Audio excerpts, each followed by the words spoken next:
Hello. कैसे हैं आप लोग? भयानक गर्मी है ना। और इस गर्मी में भी जीवन की यात्रा को तय करने के लिए, अपने सपनों को साकार करने के लिए हमें कुछ करना ही होगा। और मैं सोचता हूं कि आप कर रहे होंगे। देखिए, हम टू द पॉइंट आना चाहेंगे। और ऐसी स्थितियों में मैं आपके बीच पॉलिटी का एक ऐसा टॉपिक लाने जा रहा हूं जिससे आप परिचित तो खूब हैं, लेकिन जिन चीजों से आपका परिचय होना चाहिए उससे अब तक आप परिचित नहीं हुए होंगे। तो वह टॉपिक क्या है, आइए देखते हैं। सबसे पहले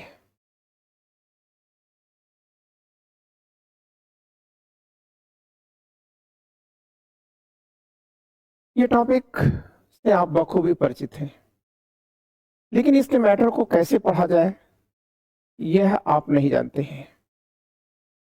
तो देखिए, यहाँ क्या लिखा हुआ है। यहाँ लिखा हुआ है पंचायती राज का विकास एवं संरचना। क्लियर? मतलब कह रहा है कि development and structure of panchayati Raj. Clear ना?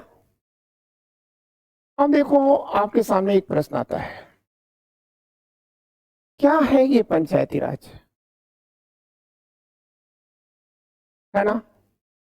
तो वैसे तो मैं आपसे एक जनरल बात ही कह दूं कि जो हमारा रूरल है, रूरल मतलब ग्रामीण जो क्षेत्र हैं या गांव वासियों को लोकतंत्र में हिस्सेदारी देने के लिए, और आप कह सकते हैं जनता को शासन में शासन में हिस्सेदारी देने के लिए इस व्यवस्था की उत्पत्ति की गई है।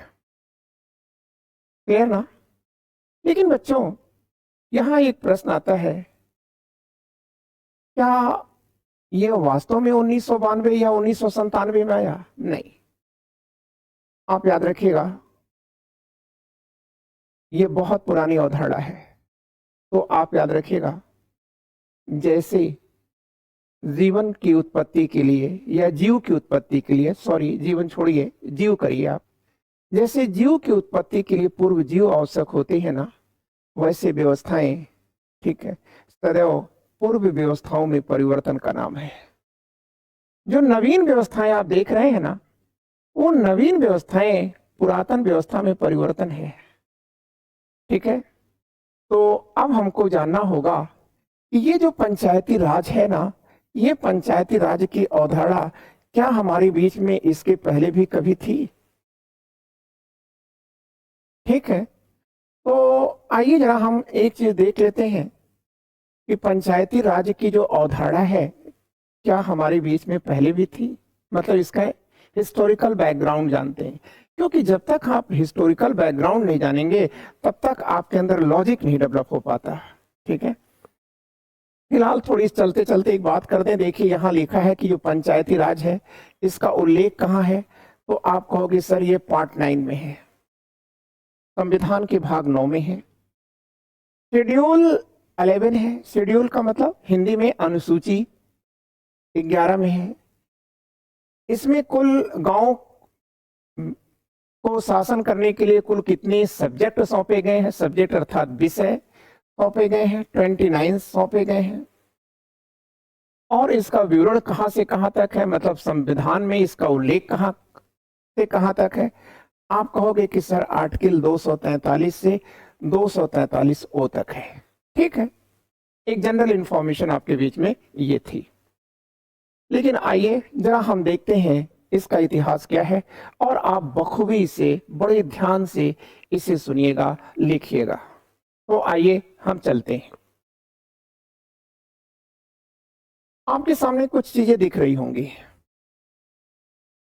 क्लियर? और आप इसे ध्यान दीजिएगा।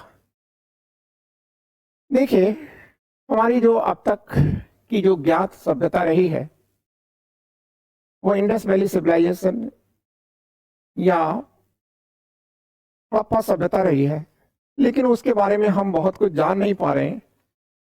लेकिन अब यहां हम आइए देखते हैं आर्यन सभ्यता, या आप कह सकते हैं वैदिक एज।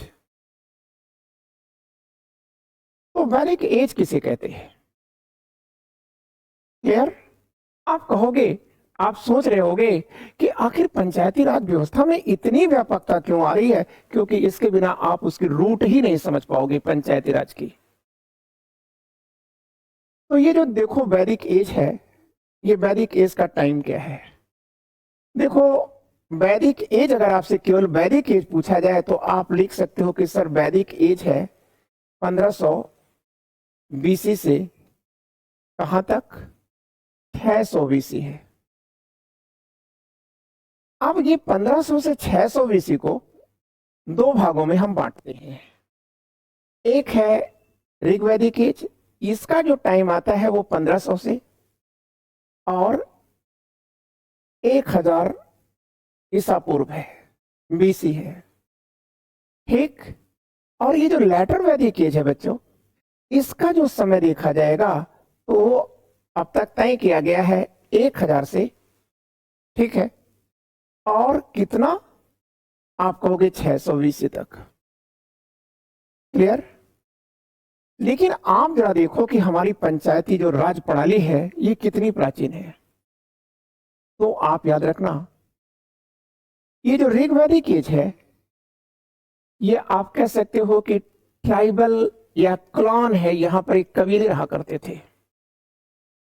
लेकिन कबीलों में भी ग्राम की अवधारणा आ चुकी थी, और जब ग्राम की अवधारणा आ चुकी थी तो गांव का अपना मुखिया भी था, ठीक है, और वह मुखिया, ठीक है, इस नाम से जाना जाता था, ग्रामनी कहा जाता था। क्या कहा जाता था? ग्रामनी। अब ये जो देख रहे हो ग्रामनी, ये ग्रामनी ऋग्वैदिक युग में रत्नी में शामिल था। रत्नी क्या है? तो आप कहोगे ऋग्वैदिक एज के जो ऑफिसर हैं उनको रत्नी कहा जाता था। क्लियर? अब लेटर वैदिक एज में बात कर लो, तो लेटर वैदिक एज में बस इतना सा आपको लिखना है कि सर यहां पर भी ग्रामनी है और वो भी रत्नी में ही शामिल है। लेकिन सर यहां पर ऋग्वैदिक एज में रत्नियों की संख्या 4 थी, लेकिन लेटर वैदिक एज में रत्नियों की संख्या 14 हो गई, और उन 14 में से 14 हो गई, और उन 14 में से एक अधिकारी, एक ऑफिसर ग्रामनी भी था, ठीक है। और इसी ग्रामनी के अधीन मध्यमासी था। क्या था? मध्यमासी था। और ये मध्यमासी क्या करता था? आप कहेंगे सर जो भी डिस्प्यूट होते थे, ठीक है, डिस्प्यूट समझ रहे हो ना, झगड़े इत्यादि, संघर्ष इत्यादि होते थे, उसका निपटारा यही मध्यमासी करता था। इसका मतलब आप देख रहे हैं कि जो हमारी वर्तमान पंचायत राज प्रणाली है उसका प्राचीनतम इतिहास हमारे वेदों में जा रहा है। क्लियर? लेकिन देखिए, वेदों के बाद जो हमारे यहां नया दौर आता है, वेदों के बाद जो सभ्यता विकसित हो रही है वो है रिलीजियस रिफॉर्म की सभ्यता, धार्मिक सुधार की शताब्दी, धार्मिक सुधार की सभ्यता।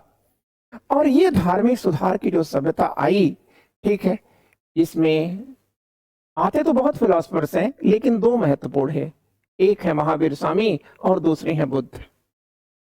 इसमें सबसे हाईलाइट हुए बुद्ध, लॉर्ड बुद्धा।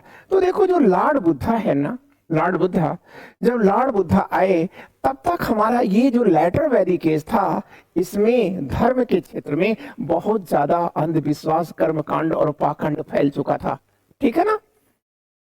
तो परिणाम क्या हुआ कि मानवता धर्म के जंजाल में फंस करके और त्राही त्राही कर रही थी, ठीक है। तो ऐसी स्थिति में बुद्ध के काल में ही, या आप कह सकते हो ये रिलीजियस रिफॉर्म की जो सेंचुरी है 600 ईसा पूर्व, ठीक है, यहां धर्म और धम्म के बीच संघर्ष होता है। क्लियर? देखो कैसे ये लाएगा पंचायती राज व्यवस्था को। तो जब धर्म और धम्म के बीच में एक जंग होगा तो उस जंग में सबसे ज्यादा अपनाया जाएगा धम्म, और धर्म जो है ये हताश होता हुआ नजर आएगा, ठीक है। अब धम्म क्या है? तो आप कहेंगे हर धर्म में देखो अच्छाई और बुराई होती है ना। तो देखो, जो धर्म के अंदर अच्छाइयां हैं उसको ले लो और जो बुराइयां हैं उसको छोड़ दो। तो धर्म की अच्छाइयों को अगर आप एक जगह संकलित कर दोगे ना तो वही धम्म है। ठीक है, धम्म क्या है? आप कहेंगे धर्मों की अच्छाइयों का संकलन है। इसका मतलब आप कह सकते हैं a set of moral and virtue. ठीक है, क्या हो गया? धम्म हो गया। ठीक है ना। अब धम्म के आते ही, ठीक है, पंचायती राज व्यवस्था से कहा मतलब आ गया इसका, कैसे ये जुड़ जाएगा? तो आप कहेंगे धम्म के आते ही सरकारों का दायित्व बदलने लगा, क्योंकि सरकारें आप किधर जाएंगी? ठीक है, तो आप कहेंगे सर मानव कल्याण की ओर बढ़ेंगी। ठीक है ना। लेकिन इसी बीच एक अपशकुन हो गया। क्या? कि रिलीजियस रिफॉर्म के तुरंत बाद सूत्रों का एज आ गया। ठीक है, आप कह सकते हैं एक तरफ रिलीजियस रिफॉर्म चल रहा था, ठीक है, तो दूसरी तरफ सूत्र भी चल रहा था, सूत्र एज चल रहा था। और इस सूत्र एज में क्या हुआ कि डोमिनेंसी आई वर्ण की। वर्ण समझ रहे हो ना? ब्राह्मण, क्षत्रिय, वैश्य और शूद्र को, ठीक है, 4 वर्ण कहा जाता है। ठीक है, तो ये जो वर्ण आए तो इन वर्णों में क्या हुआ? देखो एक्सप्लॉयटेशन शुरू हो गया। इन वर्णों में क्या हुआ? ठीक है, 2 प्रकार का विभाजन हो गया। एक वह था जो बाय बर्थ राइट लेकर जन्म लेता था, और एक वो था जो बाय बर्थ हैवलेस था। ठीक है, मतलब जिसके पास, ठीक है, जन्म से ही वह निम्न था, जन्म से ही वो शोषण के लिए बना था, और एक जन्म से शोषण करने के लिए बना था। तो ऐसी स्थिति में यहां पर याद रखना, ठीक है, कि शूद्र जो है, जो शूद्र वर्ग है ना, ये क्या हुआ? पशुवत जीवन जीने के लिए, पशुवत समझ रहे हो, लाइक एनिमल, ठीक है, जीवन जीने के लिए विवश कर दिया गया। वो अछूत बन गया, वो शमशान की तरह से अपवित्र बन गया। ठीक है, क्लियर? और दोस्त, ये जो दौर है ये मेल के वर्चस्व का दौर है। मेल मतलब पुरुष की वर्चस्व का दौर है। तो यहां पर आप देख रहे हैं कि शूद्र की दयनीय स्थिति हो गई वर्ण में, और यहां मेल का वर्चस्व जब आएगा तो आप याद रखिएगा फीमेल दयनीय स्थिति में आ गई। और यहां पर फीमेल के बारे में क्या कहा गया? तो आप याद रखिएगा, ये कहा गया कि स्त्रियों को कभी भी स्वतंत्र नहीं छोड़ा जाना चाहिए। ठीक है, क्लियर? और उसका परिणाम क्या हुआ कि शूद्र और स्त्री दोनों को क्या बन गया? दोनों ही, ठीक है, शोषण के विषय बन गए। क्लियर? मतलब आप कह सकते हो कि यही वो दौर है जब स्त्री के जीवन में केवल उत्सव 2 बार था। एक बार वह सजती थी तब जब उसका विवाह होता था, और दूसरी बार वो सजती थी तब जब उसका जनाजा उठता था। ठीक है, ये स्त्री की तस्वीर थी हमारे यहाँ। और ऐसी स्थिति में ये जो मतलब बुरी स्थिति थी, ठीक है, उसी बुरी स्थिति के दौर में ही इस देश में एक बहुत शानदार डायनेस्टी उत्पन्न होकर आती है, मौर्य डायनेस्टी, मौर्य राजवंश। और ये मौर्य राजवंश पहला राजवंश है दोस्तों जिसने वेलफेयर स्टेट का कॉन्सेप्ट दिया, या आप कह सकते हैं एक लोक कल्याणकारी राज्य की अवधारणा को जन्म दिया। और इसी लोक कल्याणकारी अवधारणा के आते ही गांव में विलेज काउंसिल का निर्माण हो गया। किसका निर्माण हो गया? ठीक है, ग्राम परिषद, विलेज काउंसिल का निर्माण हुआ। और यह विलेज काउंसिल का कार्य क्या था? आप कहोगे सर बहुत कार्य हो गया। गांव के भलाई के लिए यह काम करती थी, साफ सफाई का काम करती थी, शिक्षा और स्वास्थ्य का कार्य करती थी, कर को वसूलने, कर मतलब टैक्स को वसूलने का कार्य करने लगी थी। ठीक है, कौन? Village council.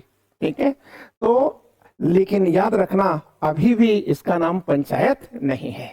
क्लियर? तो आओ और आगे चलते हैं, देखते हैं कहां पंचायती प्रणाली आ जाती है। देखो, अब अगर हम आगे चले, थोड़ा आगे बढ़ गए क्या? देखो, अब हम आगे गुप्त पीरियड में। ये जो गुप्ता पीरियड है बच्चों, ये गुप्ता पीरियड, इसका टाइम अगर आपको याद रखना है तो आप कह सकते हैं कि 275 टू 550 कर लेना, ठीक है, एडी, ए भी एडी में है, ठीक है। तो लगभग, ठीक है, 300 सालों का लाइफ स्पॉन है गुप्त पीरियड का। क्लियर?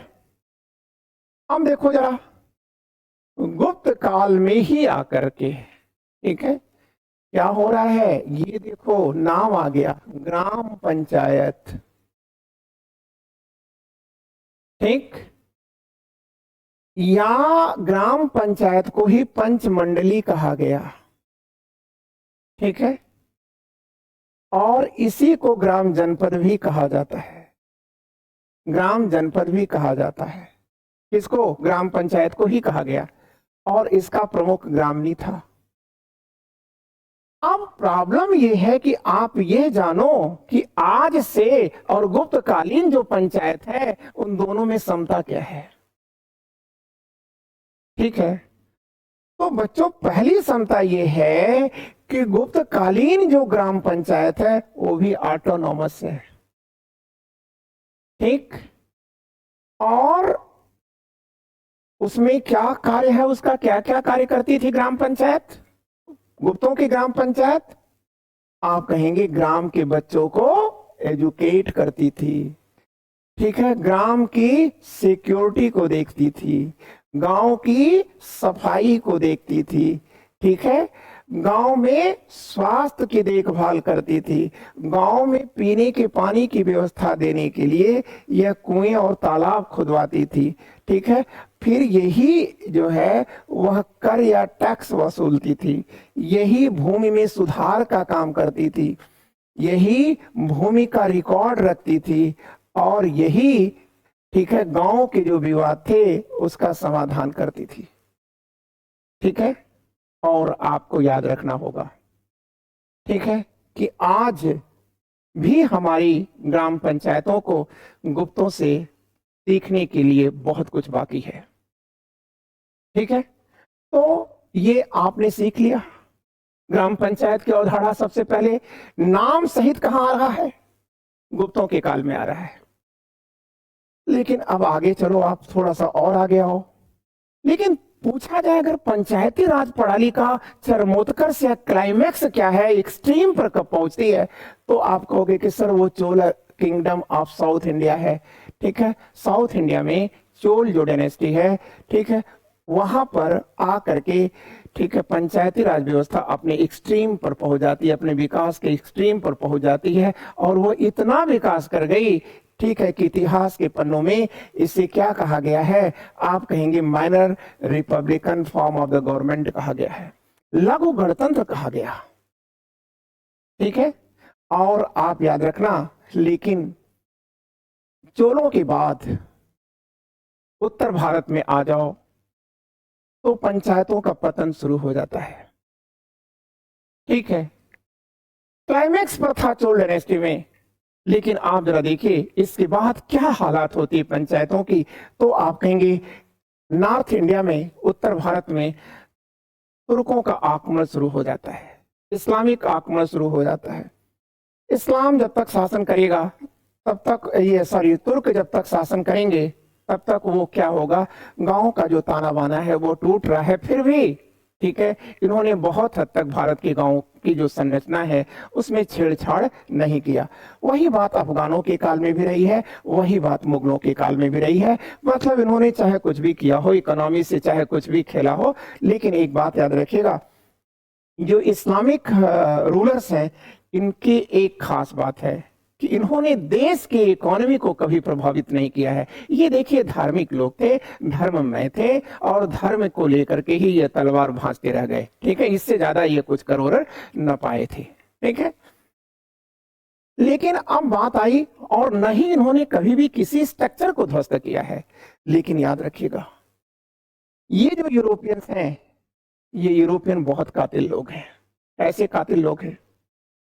तो देखिए, जो इस्लामिक लोग हैं वह विदेशों की तकनीकी को, विदेशों की इकोनॉमी को वह देश में लेकर आते हैं, क्योंकि वास्तव में ये बड़े पिछड़े क्षेत्र से आए हुए थे। ये सब कबीले हैं, ठीक है, घुमक्कड़ लोग रहे हैं, ठीक है, इधर उधर घूमते रहने वाले लोग हैं। लेकिन जो ये यूरोपियन आ रहे हैं, ये बहुत वेल डेवलप्ड लोग हैं। तो जब यहाँ आए तो उन्होंने पहले से ही ठान लिया था कि हमें यहाँ रहना नहीं है, ठीक है, अपितु इसके संसाधनों का प्रयोग अपने लिए करना है, अपने लिए, अपने देश के लिए करना है, ठीक है। तो यूरोपियन ने क्या किया कि भारत आए तो भारत के ग्राम में ताने बाने को तोड़ करके ही यह अच्छी इनकम कमा सकते थे, ठीक है। तो इसलिए इन्होंने क्या किया कि भारत के ग्राम्य संरचना को तोड़ने के लिए, ठीक है, उन्होंने 1792 में क्या किया, 1792 कॉर्नवालिस, 1792 में कॉर्नवालिस ने परमानेंट सेटलमेंट को लागू कर दिया। परमानेंट सेटलमेंट को हिंदी में क्या कहते हैं, अस्थाई बंदोबस्त को अस्थाई बंदोबस्त कहते हैं। और ये अस्थाई बंदोबस्त इंडिया के 19% लैंड पर इम्पोज किया गया था, मतलब लागू था, ठीक है ना। इसमें क्या हुआ, इसमें परमानेंट सेटलमेंट में हुआ क्या, आप कहेंगे कि अब किसान अपनी भूमि का मालिक नहीं रह गया, कृषक अपनी भूमि का मालिक नहीं रह गया, अपितु आज वह अपनी ही भूमि पर मजदूर में बदल गया और उसकी भूमि का मालिक जमींदार बन गया। गांव की गांव जमींदारी व्यवस्था में आ गए। और ऐसी स्थिति में सुल्तानों और मुगलों के काल की जो व्यवस्था थी या पुराने समय की जो व्यवस्था थी ग्रामों की, वह टूट गई और बचा एक और व्यवस्था आती है, और वो आती है 1819 में। 1819 में ये व्यवस्था लेकर के आ रहे हैं लॉर्ड हेस्टिंग, ठीक है। और लॉर्ड हेस्टिंग के सलाहकार हैं, ठीक है, हॉल्ट मैकांजी। और हॉल्ट मैकांजी ये महलवाड़ी व्यवस्था को लेकर आते हैं और ये 30% लैंड पर लागू था, देश के 30% लैंड पर लागू था। और इसने क्या किया, ठीक है, कुछ बाहुबलियों के हाथों में, ठीक है, भारत के गांवों की संरचना को सौंप दिया, ठीक है। लेकिन जो बचा खुचा था, जो शेष बचा था, वो रैयत बाड़ी व्यवस्था ने निगल लिया, ठीक है। क्योंकि रैयत बाड़ी व्यवस्था में कृषक की जमीन, उसके बाल बच्चे, उसके पशु पक्षी, ये सभी कुछ महाजनों के हाथों में खींचते हुए चले गए। और महाजनी व्यवस्था या कह सकते हैं मनी लेंडर्स, ठीक है, का यहाँ बोलबाला हुआ। और इस प्रकार से भारत के गांवों का जो परंपरागत ढांचा था वो टूट गया। क्लियर हो गया। अब बच्चों एक बात आपको और सीखना है, ठीक है, और वो सीखना है कि स्वतंत्र भारत मतलब 1947 की बात। तो देखो, जब भारत स्वतंत्र हुआ तब तक भारत के गांव उजड़ चुके थे, ठीक है। मौत, भूख, बीमारी, लाचारी, ये सब कुछ एक कॉमन सी बात बन चुकी थी, ठीक है, क्लियर। तो अब आप याद रखेंगे कि ऐसी स्थिति में जब देश स्वतंत्र हो चुका था और इस देश के प्राइम मिनिस्टर के रूप में, ठीक है, पंडित जवाहरलाल नेहरू आ रहे थे। तो जवाहरलाल नेहरू ने यह सोचा, ठीक है, कि हम गांव की पगडंडियों पर चल करके भारत का विकास करना चाहते हैं।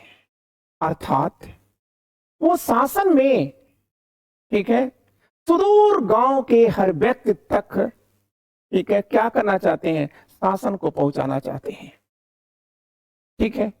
इसलिए उन्होंने ये सोचा था कि भाई हमारे यहाँ जो गवर्नमेंट है वह एक तो केंद्र में होती है, दूसरी स्टेट में होती है, ठीक है।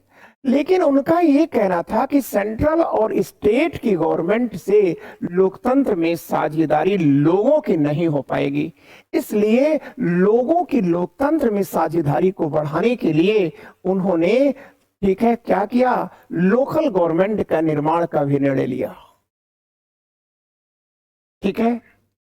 स्थानीय स्वायत्ता, लोकल गवर्नमेंट, ठीक, हमारी हो, ठीक है। मतलब शासन के 3 स्तर इन्होंने बनाया। किसने, पंडित नेहरू का यह सोच थी, ये बहुत बड़ी देन है पंडित नेहरू की, कि शासन के 3 लेयर होने चाहिए, central, state and local autonomy, ठीक है, स्थानीय स्वशासन, ठीक है। तो अब सवाल इस बात का है कि भाई ये होगा कैसे। तब उन्होंने ये देखिए लिखा है 1957। 1957 में उन्होंने बलवंत राव, ये राव होना चाहिए था, राव मेहता कमेटी की नियुक्ति किया था। ठीक, तो बलवंत राव मेहता ने किया क्या, ये कहा कि जो फेडरल इंडिया है, फेडरल इंडिया मतलब समझ रहे ना, ठीक है, जो संघीय भारत है, ठीक है, वहां पर दो प्रकार का सरकार चल रही है, सेंट्रल और स्टेट। तब उन्होंने कहा कि नहीं, ठीक है, एक लोकल गवर्नमेंट भी बननी चाहिए। ठीक, तो जब उन्होंने कहा कि लोकल गवर्नमेंट बननी चाहिए, तो अब प्रश्न आया कि लोकल जो गवर्नमेंट बनेगी वह 3 टीयर्स की होगी। 3 टीयर्स मतलब सबसे निचले पायदान पर क्या होगा, ग्राम पंचायत होगी, ग्राम पंचायत होगी। इसके ऊपर क्या होगा, तो आप कहोगे कि सर क्षेत्र पंचायत होगी या ब्लॉक होगा, ब्लॉक पंचायत होगी। ठीक, और इसके ऊपर क्या होगा, आप कहोगे, उन्होंने कहा जिला परिषद होगा। ठीक है, तो ध्यान देना बच्चों, हमने कहा कि फेडरल इंडिया के 3 पार्ट हो गए। ठीक है, नेहरू जी के दिमाग में चल रहा था, वैसे होने में तो बहुत टाइम लगेगा, अभी हुआ नहीं है। ठीक है, फिर उसके बाद लोकल ऑटोनॉमी की भी 3 लेयर हैं। ठीक है, कौन है, एक ग्राम पंचायत, दूसरा ब्लॉक और तीसरा जिला परिषद। क्लियर, और यह विचार नेहरू जी को अच्छा लगा। ठीक है, और नेहरू जी ने इसे राजस्थान के नागौर से, ठीक है, 2 अक्टूबर 1959 को राजस्थान के नागौर जिले में एक गांव है बदगरी। ठीक है, और वदगरी से ही इन्होंने क्या किया, इसे इंपोज कर दिया देश के अंदर। ठीक, त्रिस्तरीय पंचायत प्रणाली लागू हो गई। त्रिस्तरीय मतलब ट्रिपल टीयर्स सिस्टम को लागू कर दिया गया, ट्राई। ठीक है ना, तो ये आपने फॉलो कर लिया, लेकिन याद रखना कि कुछ भी नहीं हो पाया। नेहरू जी ने सब कुछ बड़ी आशाओं के साथ इसे लागू किया, लेकिन कुछ नहीं हो पाया। अंत में कांग्रेस की सरकार का दौरे जमाना खत्म होता है और वर्ष आता है 1977, और 1977 में इस देश पर शासन करने के लिए आती है जनता पार्टी, और जनता पार्टी के प्रधानमंत्री होते हैं मोरारजी देसाई। तो मोरारजी देसाई ने अशोक मेहता कमेटी की नियुक्ति किया था 1977 में। अशोक मेहता समिति ने क्या सुझाव दिया, अशोक मेहता समिति जो कमेटी है ये क्या सुझाव देती है बच्चों, वो कहती है कि सुनो, ये ट्राई मतलब जो त्रिस्तरीय कहो, ठीक है, इसको खत्म कर दिया जाए और क्या लिया जाए, 2 टीयर्स की स्थापना किया जाए। 2 टीयर्स मतलब द्विस्तरीय, 2 स्तरीय। ठीक है, तो उन्होंने किसको खत्म कर दिया, इसको खत्म कर दिया, ग्राम पंचायत को उन्होंने खत्म कर दिया। और उनका जो दृष्टिकोण था वो थोड़ा सा अलग है। उन्होंने कहा भाई गांव में अशिक्षा है, गांव के लोग क्या शासन में हिस्सेदारी देंगे सर। तो उन्होंने क्या किया कि ग्राम पंचायत को खत्म कर दिया और कहा कि आप 2 बनाए रखिए, एक ब्लॉक को, एक जिला परिषद को। क्लियर, एक चीज उन्होंने और कहा कि ये जो नौकरशाह होते हैं, इन नौकरशाहों को नियंत्रित करने के लिए, ठीक है, ताकि ये गांवों के बारे में सोच सकें, उनको नियंत्रित करने के लिए इन्होंने एक सुझाव दिया था कि जो डिस्ट्रिक्ट मजिस्ट्रेट होते हैं, जिले में जो डिस्ट्रिक्ट मजिस्ट्रेट होते हैं, उनको जिला परिषद का सचिव बना दिया जाए, और जिला परिषद का अध्यक्ष क्या बनेगा, इनका बॉस बन गया, इनका सीआर कैरेक्टर रूल लिखेगा। इसका मतलब डीएम साहब को फंसा दिया। किसने फंसा दिया, अशोक मेहता समिति ने।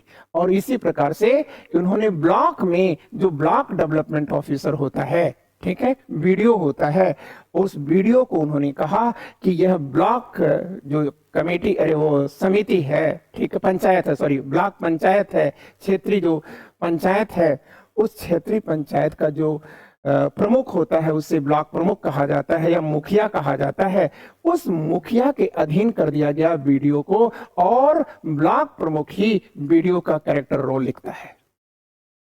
ठीक है, खैर, तो ये चीजें अशोक मेहता साहब ने दे दिया। ठीक है, फिर उसके बाद करवट बदलती है राजनीति, और मिसेस गांधी 84 में एजिनेट कर दी जाती हैं, मतलब शहीद हो जाती हैं।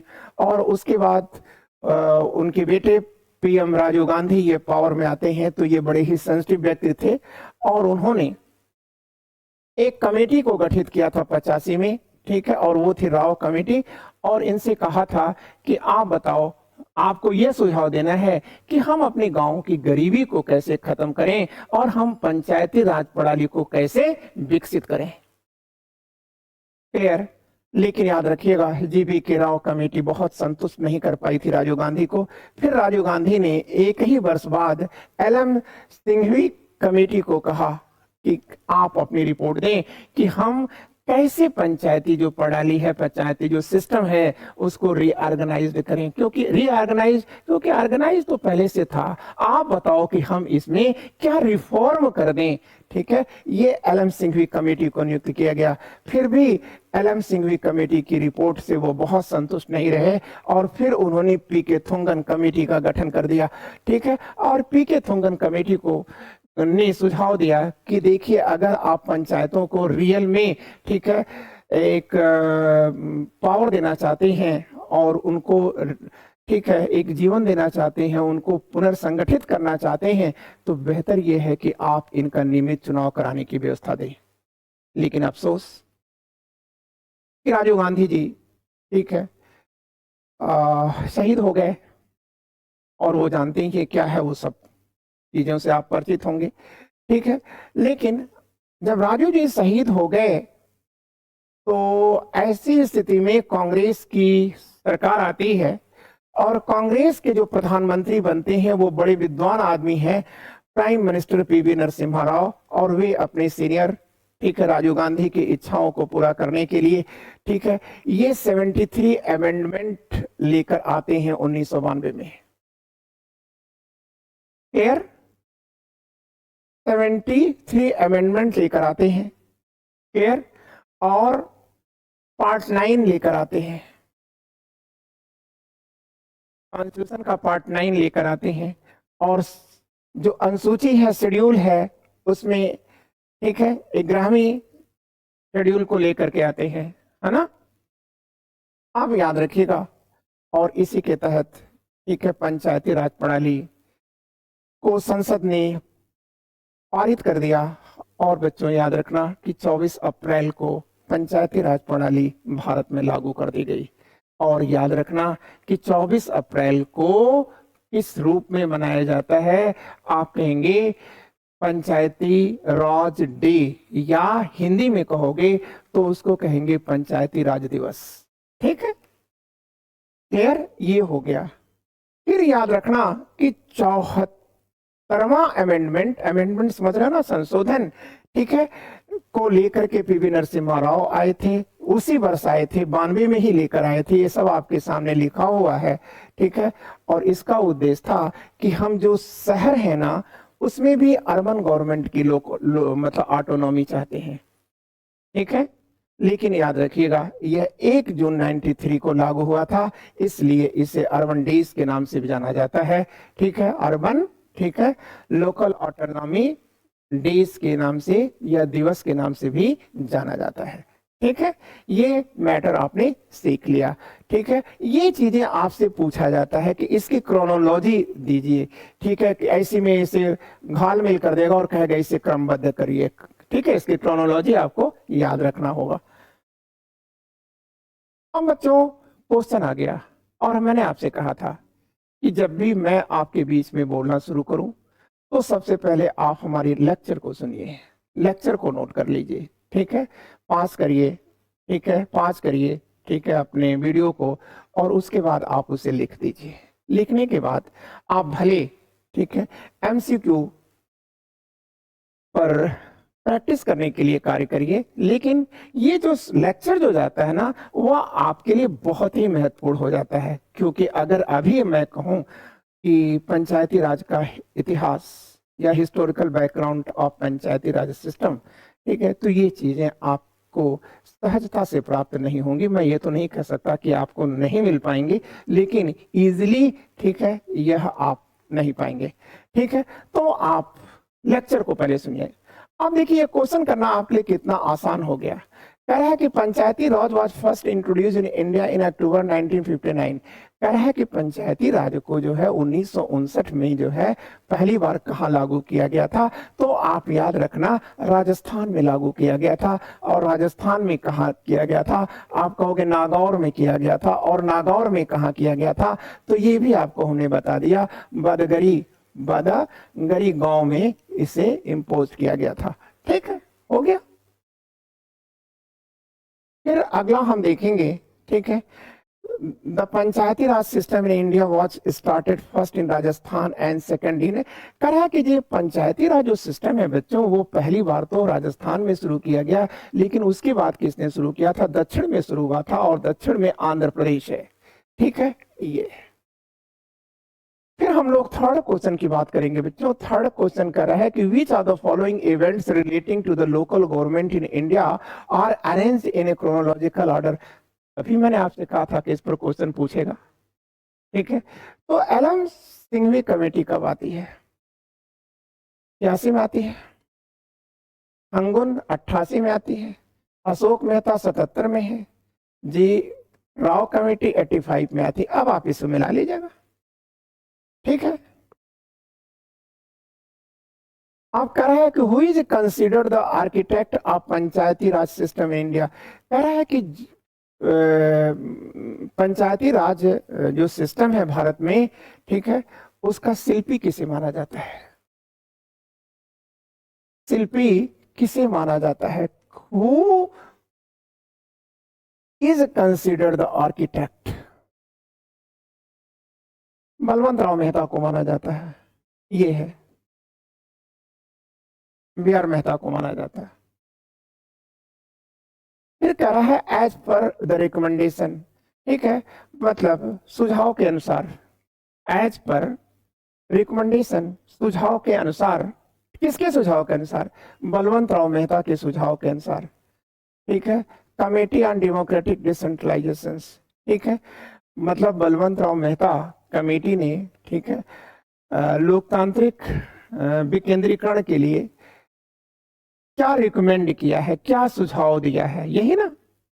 तो आप कहोगे कि सर बताया जा चुका है, 3 टियर पंचायती राज इंस्टीट्यूशन को उन्होंने देश में इंट्रोड्यूस कराया था। ठीक है, तो कौन कौन है, एक तो देखो ये कह रहा है कि सबसे लोअर पर क्या है, विलेज लेवल है। ठीक है, उसके बाद अभी हमने आपको बताया था ब्लॉक होता है, फिर ये डिस्ट्रिक्ट होता है, डिस्ट्रिक्ट में जिला परिषद होती है, ब्लॉक में क्या होता है, ठीक है, तो आप कहेंगे ब्लॉक पंचायत होती है, फिर ये विलेज पर ग्राम पंचायत होती है। ठीक है ना, इसका जो मुखिया होता है वो प्रधान कहा जाता है, और इसका जो है मुखिया कहा जाता है या ब्लॉक प्रमुख कहा जाता है, और इसका जिला परिषद का अध्यक्ष होता है। ठीक है ना, तो 2 tier panchayati raj system was नहीं, ये सब कुछ नहीं है, कोई मतलब नहीं है, या देख लिया जाए, पढ़ लिया जाए पूरा, कहीं कुछ गलती तो नहीं हो रही, नहीं। ठीक है, आगे चलिए। The Ashok Mehta committee recommended a kit for which model of panchayat raj. Ashok Mehta समिति को कह रहा है कि क्या उसने किट किया, क्या प्रस्तावित किया है। ठीक है, अशोक मेहता कमेटी ने, ठीक है, पंचायती राज सिस्टम पर किस मॉडल को प्रस्तुत किया है। ठीक है, तो 2 टियर है। मैंने आपसे कहा कि इन्होंने विलेज को छोड़ दिया और उन्होंने ब्लॉक को और जिला लेवल को अपना लिया, बस। आगे चलो, फिर कह रहा which are the following are the recommendation of the LM Singhvi समिति। ठीक है ना, एलएम सिंघवी जो समिति है ना, कमेटी है, उन्होंने निम्नलिखित में से क्या सुझाव दिया था। ठीक है, तो आप याद रखिएगा। फिर मैं आपसे कहूंगा कि अभी भी हमारी पंचायत राज व्यवस्था को गुप्तों से सीखना बहुत कुछ बाकी है, चोरों से सीखना बहुत कुछ बाकी है। ठीक है, अभी भी हम उनके लेवल को नहीं प्राप्त कर पाए हैं। ठीक है, वो अलग की बात है कि हम 21 सेंचुरी में हैं। तो जरा देखिए, ये एलन सिंघवी कमेटी कहती है कि देखिए, न्याय में देरी खुद में एक अन्याय है और न्याय तो लोगों के द्वार पर होना चाहिए। ठीक है, आप गांव के लोगों को, जो भोले भाले लोग होते हैं, उनको जो है अनावश्यक मुकदमेबाजी में फंसा करके उनकी अर्थव्यवस्था को और उनके चैन को सब कुछ बर्बाद कर देते हैं। इसलिए इनका कहना था कि गांव की समस्या का निदान गांव में ही उनके द्वार पर कर दिया जाए। इसके लिए आप क्या करेंगे, आप एक काम करिए, न्याय पंचायत की स्थापना कर दीजिए। न्याय पंचायत की स्थापना कर दीजिए। आप याद रखिएगा, ये उन्होंने क्या कहा, न्याय पंचायत गांव में होगी या गांव के समूह पर होगी? तो आप कहेंगे नहीं सर, यहां लिखा है कि न्याय panchayat should be created for a cluster of village. गांव के समूह पर होनी चाहिए न्याय पंचायत। यह सुझाव दिया था एलन सिंघवी कमेटी ने, लेकिन आज भी यह व्यवहार में नहीं आ पाया है। ठीक है, फिर दूसरा चीज कह रहे हैं कि constitutional recognition for panchayat Raj institutions. इनका ये कहना है कि जो पंचायती राज की संस्थाएं हैं, आप उनको जो है संवैधानिक दर्जा दे दीजिए। खैर, संवैधानिक दर्जा मिल चुका है। ठीक है, तो आज पंचायती राज व्यवस्था के समस्त इंस्टीट्यूट क्या हो गए हैं, कॉन्स्टिट्यूशनल हो गए हैं, संवैधानिक हो गए हैं। फिर कह रहे हैं कि more financial resources of village panchayat. ठीक है, आप कहेंगे कि गांवों को जो है, ये कह रहे हैं कि अधिक से अधिक पैसा दीजिए। ठीक है, डिस्ट्रीब्यूशन करिए। तो आप कहिएगा सर, ये तीनों ही सुझाव उन्होंने दिया है। ठीक है, किसने? एलन सिंघवी कमेटी ने। तो इसका मतलब हमारा क्या होगा, ये हो जाएगा ऑल ऑफ दीज, सभी सही है बच्चों। फिर अगला क्वेश्चन कह रहा है कि निरीक्षण, संचालन और नियंत्रण, ठीक है, of all election of panchayat और वेस्टेड इन। ठीक है, कह रहा है कि पंचायतों के समस्त चुनाव, ठीक है, का निरीक्षण, संचालन और कंट्रोल कौन करता है, ये बताना है आपको।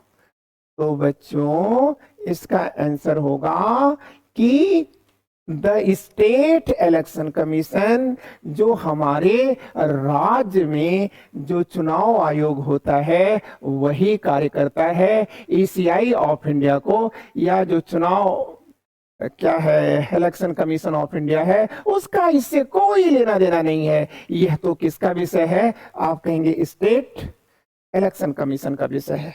ठीक है, और आगे चलते हैं बच्चों। फिर कह रहा है कि when was the third tier added in Indian federal system. अभी मैंने यहां आपको बताया था, ठीक है, कि लोकल ऑटोनॉमी में 3 टियर, 3 टियर का विधान किसने किया था? तो हमने कहा था बलवंत राव मेहता कमेटी ने। लेकिन ये कह रहा है कि इंडियन फेडरल सिस्टम में, ठीक है, किसने जोड़ा? पीवी नरसिम्हा राव ने। ठीक है, कब जोड़ा? आप कहेंगे सर 73 अमेंडमेंट के द्वारा जोड़ा था। कब आया था? आया तो 92 में था, इम्पोज 93 में हुआ था। ठीक है, तो आपको याद आ गया। ठीक है, when was the third tier added to Indian federal system. तो थर्ड टियर हम एक बार पुनः लिख देते हैं। सेंट्रल गवर्नमेंट, स्टेट गवर्नमेंट और पंचायती राज प्रणाली, ये 3 गवर्नमेंट हो गई, 3 टियर्स हो गया। अब हम आगे चलते हैं बच्चों। फिर कह रहा है कि provision recording panchayat and municipalities was made in Indian constitution in which year.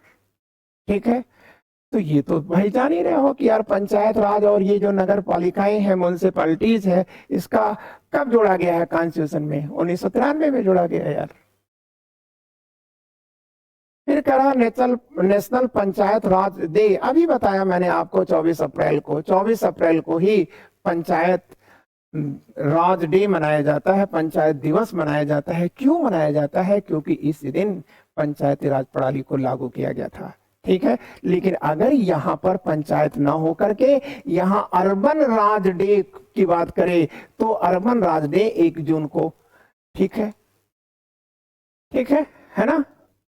अब आपको अगली बातें करनी है। ये कह रहा है कि द फंडामेंटल ऑब्जेक्टिव तो मौलिक उद्देश्य।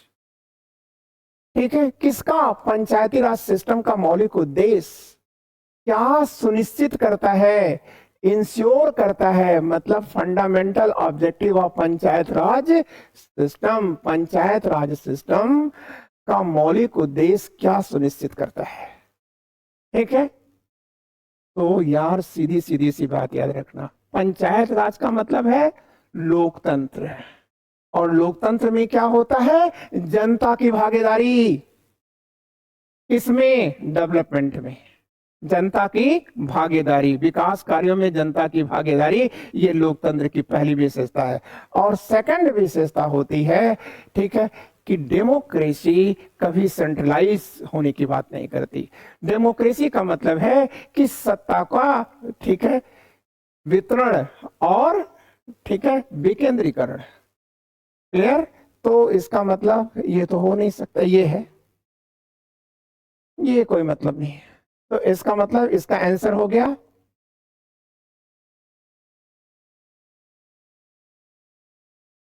ये है 1 और 3। आगे हम चलते हैं बच्चों। फिर कह रहा है कि constitutional status has been provided to panchayat. ठीक है, जो पंचायत है ना, इसको संवैधानिक दर्जा कहां से मिलता है? कौन आर्टिकल देता है? 243 देता है। इसी में, ठीक है, पंचायत की व्याख्या की गई है। आगे, the term of 5 years of panchayat commence from. देखो कह रहा है कि जो पंचायतों का पंचायतें कितने वर्ष के लिए होती है? 5 वर्ष के लिए हो रहे। कह रहा है कि वो 5 वर्ष कब से गिनोगे आप? यार पहली मीटिंग से गिना जाता है। ठीक है, the date appointed for its first meeting. ठीक है, मतलब प्रथम अधिवेशन की तारीख से ही, पहली तारीख से ही ये 5 वर्ष गिना जाता है। फिर कह रहा है कंसिडर द फॉलोइंग स्टेटमेंट। जो नीचे स्टेटमेंट दिए गए हैं, ठीक है, कह रहा है कि इस पर विचार करो, क्या सही है कौन गलत है। तो ये कह रहा है पार्ट 9, भाई ठीक है, कह रहा है कि पार्ट 9 में ही किसका प्रोविजन है? पंचायत का प्रोविजन है। ठीक है, फिर कह रहा है कि यह इंसर्ट कब हुआ है भारत के संविधान में? यह कब इंसर्ट हुआ? पार्ट 9, ठीक है, में क्या है? पंचायती राज व्यवस्था है। अब ये कह रहा है कि यह कब भारतीय संविधान में इंसर्ट हुआ? मतलब शामिल हुआ। ठीक है, ये पूछ रहा है ना, तो ये तो सही बता तो रहा है कि पार्ट 9 जो कि इंडियन कॉन्स्टिट्यूशन का एक भाग है, इसमें 73 अमेंडमेंट एक्ट 1992 के द्वारा पंचायती राज व्यवस्था को शामिल किया गया है। तो भाई ये तो सही बोल तो रहा है, इसमें क्या प्रॉब्लम है? ठीक है, ये सही हो गया। अब दूसरे की बात कर रहा है कि पार्ट 9 ए, ठीक है, of the constitution of India, भारतीय संविधान का जो 9वां भाग है, पार्ट 9 है, ठीक है, प्रोविजन फॉर म्युनिसिपैलिटीज एंड, ठीक है, देखिए प्रोविजन तो है, यहां तक तो आपने सही किया, ठीक है, लेकिन यहां से आपने मैटर गलत कर दिया। क्यों? क्योंकि जो अर्बन गवर्नमेंट है इसके भी 3 टीयर्स होते हैं, यहां आप 2 टीयर्स की बात कर रहे हो। ठीक है, ये 3 टीयर्स कौन होते हैं? देखिए जो बड़ा शहर है, ठीक है, वहां नगर निगम होता है, नगर निगम होता है, और उससे जो छोटा होता है वहां नगर पालिका होती है। ठीक है, और नगर पालिका से भी जो छोटा है वहां पर टाउन एरिया होती है, टाउन एरिया होती है। ठीक है, शहरी क्षेत्र। ठीक है, क्लियर। तो ये यहाँ पर 3 टीयर्स अर्बन लोकल ऑटोनॉमी में भी है। ठीक है, शहरी क्षेत्र में भी यही होता है। इसका मतलब ये गलत है, यहाँ पर 2 टीयर्स की बात कर रहा है, म्युनिसिपल काउंसिल और म्युनिसिपल कॉर्पोरेशन। ये ऐसा कोई चीज, ठीक है, भारत में नहीं है। भारत में ये सिस्टम है। इसका मतलब सही क्या है, केवल एक है। बच्चों अब हम आगे भी चलेंगे। तो कह रहा है कि who among the following authorities to make provision with respect to composition of panchayat. कह रहा है कि नीचे सब अथॉरिटी लिखी है, ठीक है, लेकिन इसमें कौन अथॉरिटी ऐसा है जो, ठीक है, पंचायतों के लिए प्रोविजन करती है, व्यवस्था देती है।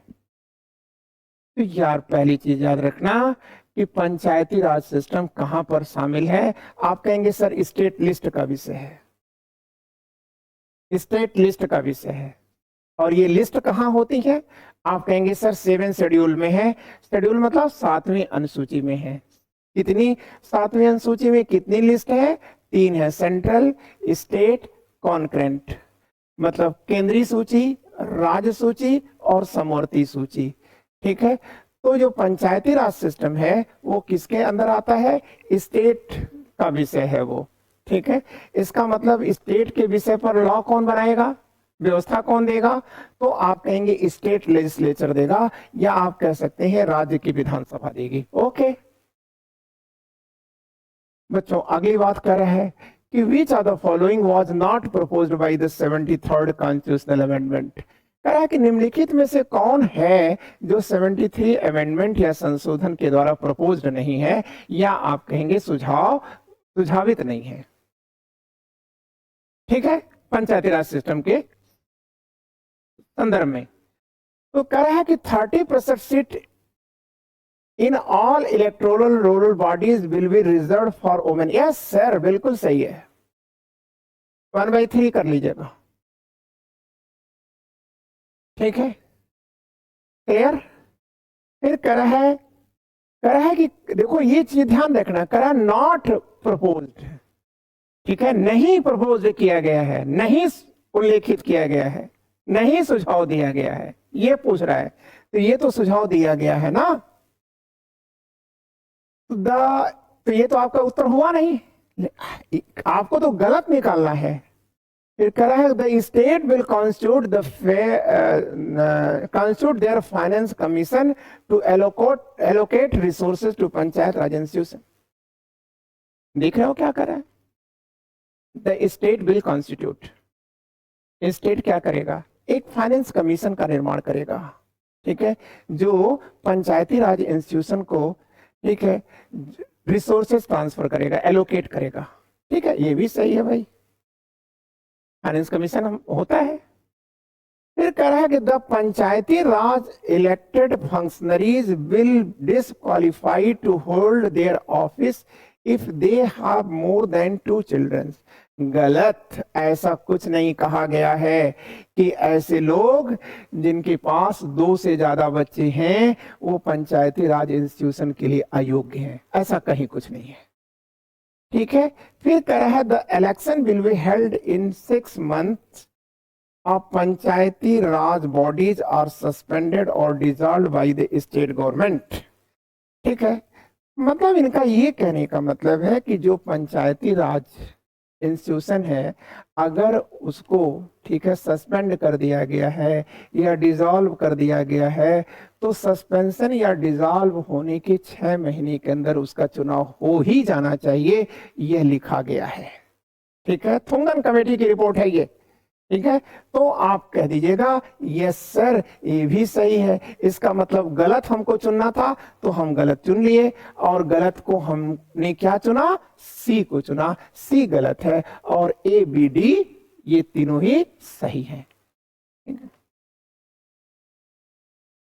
आइए हम आगे चलते हैं। कह रहा है कि panchayati raj organized as a unit of self government under ठीक है, पंचायती राज को, ठीक है, एक सेल्फ गवर्नमेंट के रूप में, ठीक है, ऑर्गेनाइज्ड किया गया किसके द्वारा?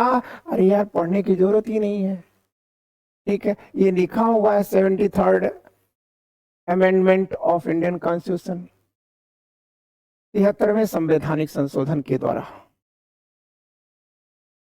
फिर कह रहा है which article gives the list of 29 functions to be perform by the panchayati raj institution.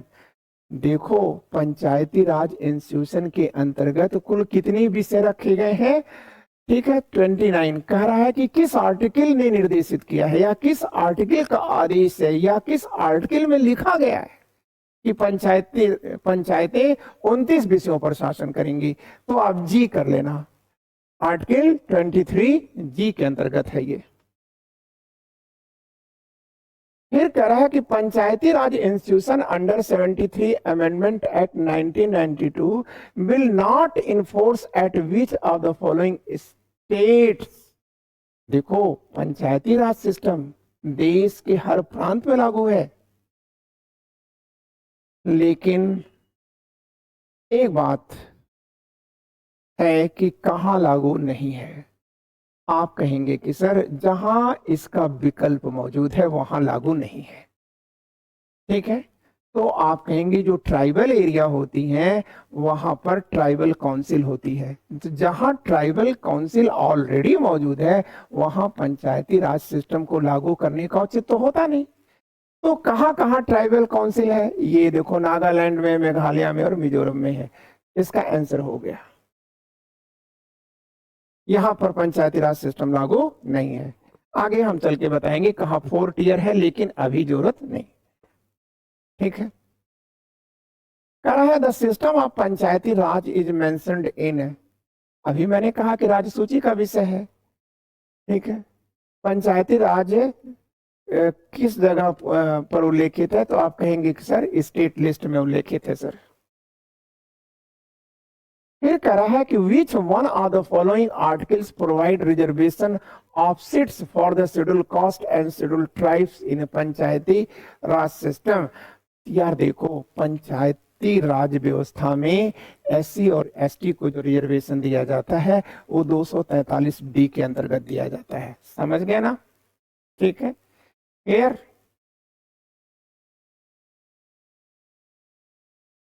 लेकिन अगर आपसे पूछ दिया जाए कि संसद में किसके द्वारा दिया जाता है, किस आर्टिकल के द्वारा, तो आप कह देना कि 334 के तहत दिया जाता है, ठीक है। 243 डी पंचायतों में है और 334 यह है, ठीक है, पार्लियामेंट में है।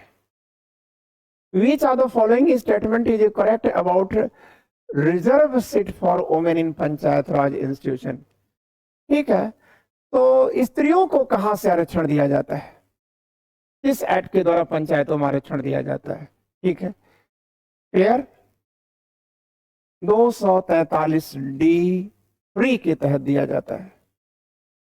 ये देखो, अभी हमने बता दिया था आपको पहले से, ये तो गलत हो गया ना, ये तो संसद के लिए है, तो पहला सही है।